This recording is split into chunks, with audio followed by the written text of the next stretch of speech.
শিক্ষকরা প্রাইভেট পড়ায় আমাদেরকে, যাদের কাছে পড়বো তারা মার্কস দিবে, যাদের কাছে পড়বো না তারা মার্কস ফেল করাই দিবে। আমাদের এই ভয় দেখায় আমাদেরকে প্রেশারাইজ করবে যাতে আমরা তাদের কাছে পড়াশোনা করি, তাই তো? প্রাইভেট করি, এটা সত্যি কিনা? সত্যি না? সত্যি সত্যি, তোমরা না বললেও আমরা জানি সত্যি। হ্যাঁ, আমার কাছে কোনো কিছু লুকানো থাকে না। এখানে এই জিনিসটা যখন হবে তখন শিক্ষকদের প্রতি আমার মেসেজ যে আমরা যদি জানতে পারি এরকম কোনো ঘটনা ঘটেছে, সেই শিক্ষকের এমপিও বাতিলের জন্য আমরা সর্বোচ্চ চেষ্টা করব। পাংশা নিশ্চিন্তপুর মাধ্যমিক বিদ্যালয়ের অভিভাবক সমাবেশ ও প্রধান শিক্ষকের বিদায়োত্তর সংবর্ধনা অনুষ্ঠিত। রাজবাড়ী পাংশার বাবুপাড়া ইউপির নিশ্চিন্তপুর মাধ্যমিক বিদ্যালয়ের অভিভাবক সমাবেশ ও প্রধান শিক্ষক বাবু ক্ষীরোদকান্তি সরকারের বিদায়োত্তর সংবর্ধনা অনুষ্ঠিত হয়েছে। আজ অত্র বিদ্যালয় প্রাঙ্গণে এ সকল অনুষ্ঠানসমূহ অনুষ্ঠিত হয়।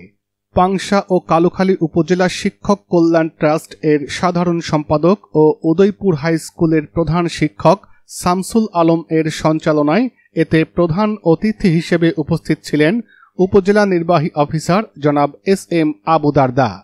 বিশেষ অতিথি ছিলেন উপজেলা সমবায় অফিসার ও অত্র বিদ্যালয়ের ভারপ্রাপ্ত সভাপতি জনাব সাইফুল ইসলাম, উপজেলা মাধ্যমিক শিক্ষা অফিসার জনাব আবুল কালাম আজাদ, পাংশা ও কালুখালী উপজেলা শিক্ষক কল্যাণ ট্রাস্ট এর সভাপতি জনাব মোহাম্মদ শাহজাহান আলী শেখ প্রমুখ।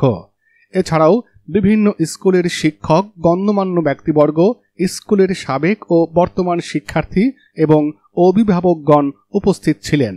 এ সময় পাংশা কালুখালী উপজেলা শিক্ষক কল্যাণ ট্রাস্ট এর পক্ষ থেকে বিদায়ী প্রধান শিক্ষক ক্ষীরোদকান্তি সরকারের হাতে ৫,৫৭,৫৭০ টাকার চেক তুলে দেন প্রধান অতিথি।